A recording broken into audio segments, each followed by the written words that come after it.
내셔널 지오그래픽 협회에서요, 매년 90억 톤의 플라스틱이 바다에 버려진다고 주장하고 있었습니다. 그 다음 두 번째 뉴스는요, 2018년 9월에 언론에서 발표했는데요. 공항 검색대에서 쓰는 바구니에서 화장실보다 더 많은 세균이 나타났다고 합니다. 여러분이 이 두 가지 뉴스에 대해서 어떻게 생각하시나요? 먼저 결론부터 이야기해드리면요, 거짓입니다. 왜 거짓인지 지금부터 밝혀드리고요, 왜 우리가 이런 거짓 기사와 이 거짓 정보들에 대해서 국방비 상태로 우리가 노출될 수밖에 없는지에 대해서 한번 살펴보는 시간 갖도록 하겠습니다. 여러분, 채널 고정해 주시고요, 구독과 좋아요 오늘도 부탁드리면서 시작해볼게요. 네, 여러분, 오늘은 제가 전자책으로 읽었는데요, 똑똑하게 생존하기. 요즘 좀 핫한 책이죠. 이 책의 부제로는요, 거짓과 가면 속에서 살아가는 현대인들을 위한 헛소리 까발리기 기술입니다. 최근에 2030 세대들을 겨냥해서 많은 마케팅이 이제 많이 변화가 이루어졌죠. 여러분들 아시다시피 이 SNS는요, 리얼 쩐도가 아니라요, 세컨 페르소나를 입히는 가짜 플랫폼이라고 할 수 있습니다. 제가 초두에 말씀드린 먼저 그 기사의 진위업을 먼저 말씀드리겠습니다. 먼저 내셔널 지오그래픽 협회에서 발표한 그것이 왜 거짓이냐면요, 지구상에 80억 명 미만의 인구가 삽니다. 그래서 모든 사람이 매년 한 톤에 1톤의 플라스틱을 바다에 던지는 것이 과연 가능할까요? 지금까지 플라스틱 총량이 80억 톤 정도이고 바다에 버려지지 않았습니다. 네, 아마 이 협회, 내셔널 지오그래픽 협회에서 숫자를 좀 잘못 기입한 것이 아닌가라는 추측을 하게 됩니다. 그리고 두 번째, 바구니, 공항 검색대에서 쓰는 바구니 사건 있잖아요. 이 바구니는 변기보다 세균이 많은 게 아닙니다. 바구니에 내려앉을 가능성이 많은 세균이 종류가 더 많은 것입니다. 이 개념, 그 기본 데이터베이스 자체가 다른 것이죠. 이렇게 우리는 그냥 쉽게 숫자에 이렇게 그냥 무심결에 속아 넘어갈 수 있다고 이 책은 주장하고 있었습니다. 먼저 이 책의 저자에 대해서 한번 잠깐 살펴보고 넘어가도록 하겠습니다. 칼 벅스트롬, 이분은요, 진화 생물학자이십니다. 그래서 지금 워싱턴 대학교 생물학과 교수이시면서 하버드 대학교를 졸업하셨고 스탠퍼드 대학교에서 생물학 박사 학위를 받으신 분이에요. 그래서 요즘 코로나19 때문에 팬데믹 사태에서 전염병 확산을 막기 위해서 여러 가지 연구 전략 때문에 많은 저서들을 기술하고 있는 분으로 유명하시다고 합니다.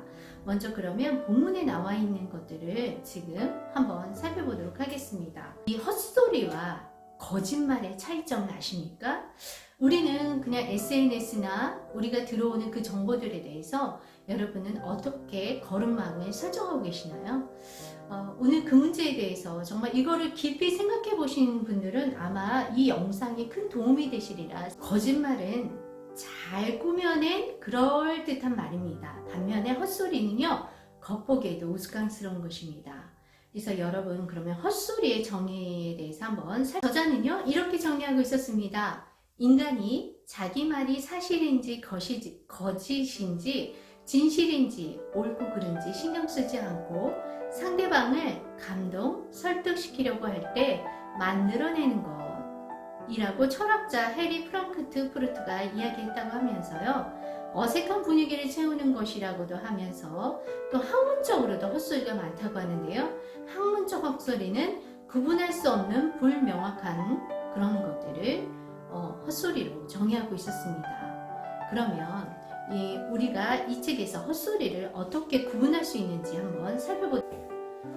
그렇다고 우리가 헛소리에 대해서 무방비 상태로 있을 수는 없잖아요. 그래서 이 책에서 각 분야별로 헛소리를 제거하는 방법, 필드망을 제공해주고 있었는데요, 저는 여러분과 쉽게 우리가 쉽게 다가갈 수 있는 것들에 대해서 몇 가지만 논의하겠습니다. 먼저 소셜미디어부터 살펴보도록 하겠습니다. 이 플랫폼, 페이스북이나 트위터 같은 이런 알고리즘을 이용해서 우리와 연관이 있는 게시물과 기사를 찾고 피드를 개인화한다고 하고 있습니다. 정보를 주기 위한 것일까요? 네, 아니라는 거죠. 우리는 그동안에 SNS를 이용하면서 정보를 찾기 위해서 이걸 이용했었는데 정작 제공자들은 그렇게 생각하지 않고요. 플랫폼에서 꾸준히 활동하도록 유도하기 위해서 고안된 것입니다. 그러면 이 뒤에 흙그림자는 뭘까요? 다른 관점을 읽을 기회가 적어지는 악순환에 빠지게 되는 것이죠. 그래서 알고리즘에 따라서 움직이는 이 소셜미디어 콘텐츠는요, 다 헛소리라고 이야기하고 있었습니다. 관심을 얻어내기만 한다면 뭐든지 다 이야기하는 소셜미디어였습니다.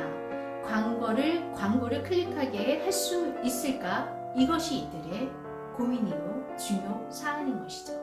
그래서 우리가 이 플랫폼을 이용할 때요, 이렇게 내가 클릭한 것, 만약에 독서에 관해서 관심이 있다면 이 알고리즘이 독서에 관계된 거를 자동화해서 올려주잖아요. 그러면 이렇게 한 사람이 그쪽으로 편향되기 쉽다는 것이죠.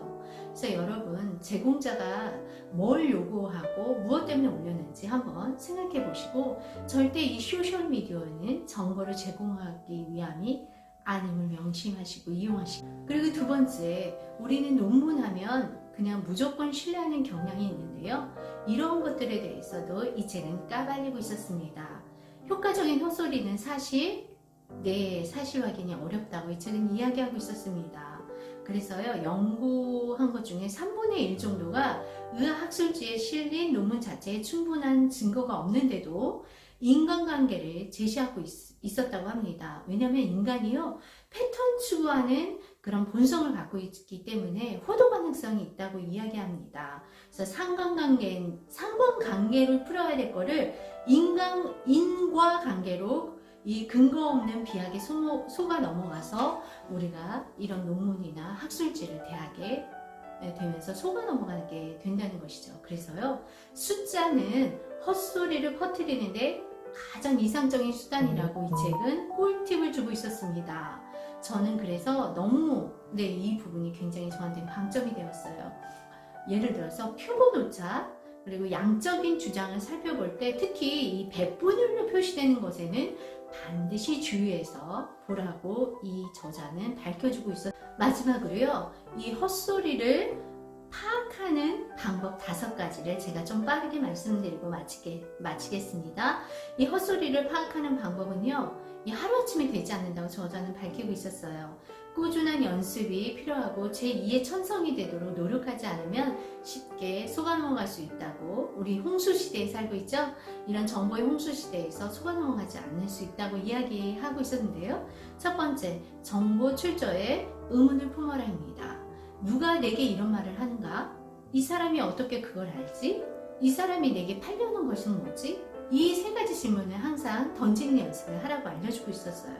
두 번째는요, 불공평한 비교를 조심하라입니다. 아까 제가 말씀드린 공안 검색 때 말씀드렸죠? 이렇듯 좀 비교 자체가 불공평한 것들을 가지고 논할 때는 좀 조심하라고 이야기하고 있었고요. 세 번째는요, 너무 좋거나 너무 바빠서 도저히 사실일 것 같지 않다면 이거는 헛소리의 가능성이 많다고 이야기하고 있었습니다. 네 번째, 자릿수를 생각하라. 이건 뭐냐면요, 잘 꾸며진 거짓말은 그럴듯하다고 제가 아까 말씀드렸잖아요. 그래서 아까 내셔널 그 쓰레기, 바다에 버려지는 그 쓰레기의 숫자화, 그런 거를 정확하게 숫자를 생각해 보라고 충고해 주는 면이 있었습니다. 5번째는요, 확증 편향에 피하라입니다. 우리가 인간은 누구나 확증 편향, 인간은 절대적으로 자기 스스로는 객관적이라고 얘기하지만 인간은 누구나 확증 편향을 누구나 갖고 있습니다. 이걸 기본적으로 자기 자신한테 마인드셋을 하면서요, 자기 자신의 믿음과 일치하는 정보에 주목해서 믿거나 남과 공유하는 경향이 어느 때건 당신이 맞서 싸워야 하는 헛소리의 주요 원천은 누구일까요? 바로 자기 자신이라는 거죠. 그래서 내 자신이 항상 잣대가 되면 안 된다는 것이죠. 그리고 6번째, 복수의 가설을 고려하라. 이게 무슨 말이냐면요, 아까 말씀드린 대로 뭔가가 너무 좋거나 나빠져서 도저히 사실일 것 같지 않다면 아마 그 생각이 선택이 맞을 것이다. 예, 이렇게 생각하시면 될 것 같아요.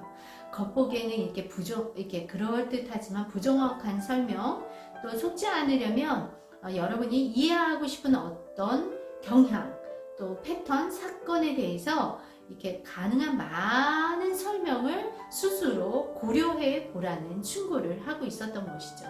그래서 팩트 체크 기간을 반드시 이용하고 확인하라고 이 꿀팁을 주고 있었는데요. 여러분에게 한번 제시해 볼게요.